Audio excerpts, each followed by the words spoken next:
मैं कहूँगी दुष्यंत चौटाला तो खट्टर से भी ज़्यादा गुनहगार दुष्यंत चौटाला है। हमने खट्टर को तो वोट ही नहीं दिए थे, उसको तो हम भगाना चाह रहे थे और इसने वोट मांगे थे कि उसको जमुना पार भेजेंगे और जाके उनकी झोली में गोदी में बैठ गए। तानाशाही सरकार हो रही है। इन लोगों को लगता है कि एक बार कुर्सी मिल गई ना तो जब तक ये जिंदा रहेंगे कुर्सी इनके पास होगी। ये जो इनका बहम है ना वो अभी हम निकाल देंगे। जनता ने ही आपको कुर्सी में बिठाया था और जनता ही अभी आपको कुर्सी से उतारेगी।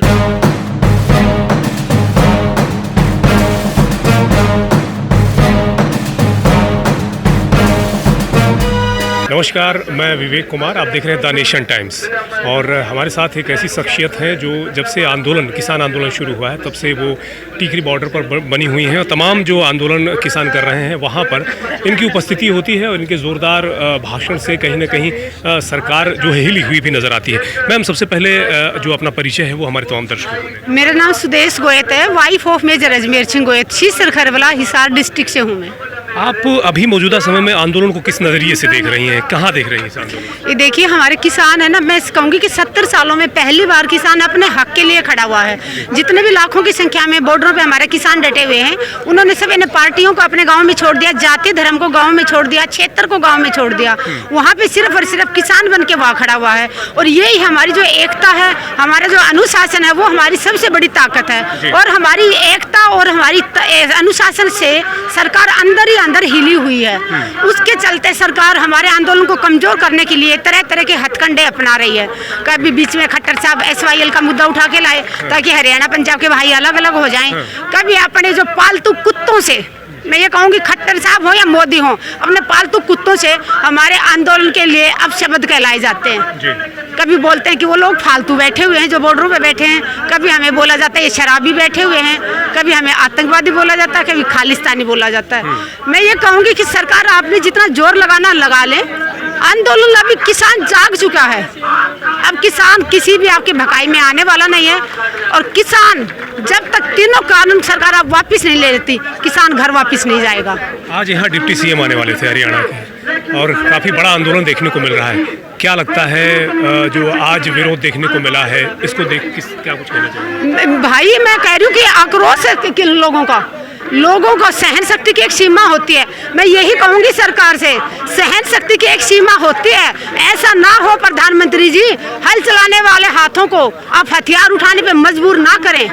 जिस दिन किसानों की सहन शक्ति खत्म हो गई और जो देश में जो होगा उसके जिम्मेदार सिर्फ और सिर्फ प्रधानमंत्री जी आप होंगे। अगर आप चाहते हैं कि देश में शांति बने रहे, लोगों का भाईचारा बना रहे, तो जितना जल्दी हो सके कानून वापस ले लीजिए। लंबे समय से आप लोग आंदोलन कर रहे हैं, दिल्ली बॉर्डर पर डटे हुए हैं, पूरे हरियाणा पंजाब और तमाम क्षेत्रों में आंदोलन चल रहा है।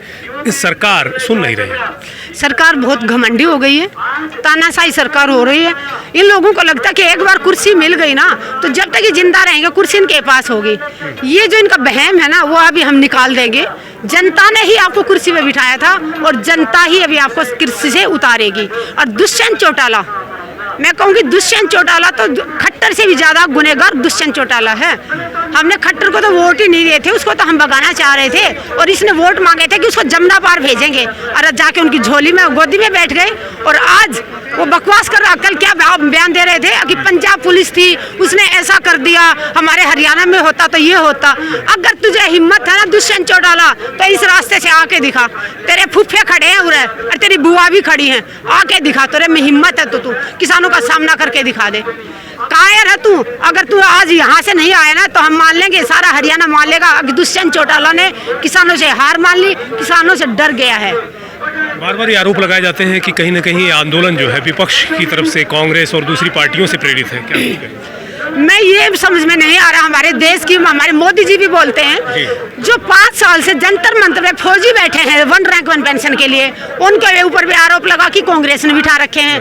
JNU के अंदर जो बच्चे बैठे थे हमारे, उन आंदोलन करते बोलते हैं कांग्रेस ने बिठाए हैं। लाखों किसान बैठे हैं तो बोलते हैं कांग्रेस ने बिठाए हैं। अगर कांग्रेस के इशारे में सारा देश नाच रहा है तो जब इलेक्शन होते हैं तो कांग्रेस को वोट क्यों नहीं मिलते?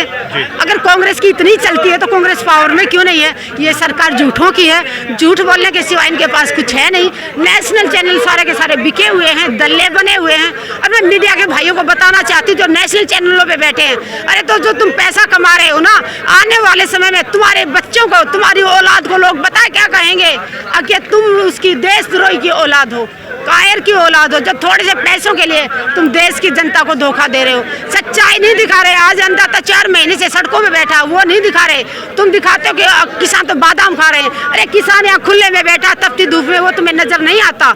जब जब जुल्मी जुल्म करेगा सत्ता के गलियारों से, अरे जब जब जुल्मी जुल्म करेगा सत्ता के गलियारों से, चप्पा चप्पा जाग उठेगा इनकलाब के नारों से, इनकलाब के नारों से। आखिर में मैं आपसे जानना चाहूँगा कि 3 कृषि कानूनों का तो है ही, इसके अलावा देश में और कौन से मसले मुद्दे देख रहे हैं जिसको लेकर के आम पब्लिक को सड़कों पर होना चाहिए?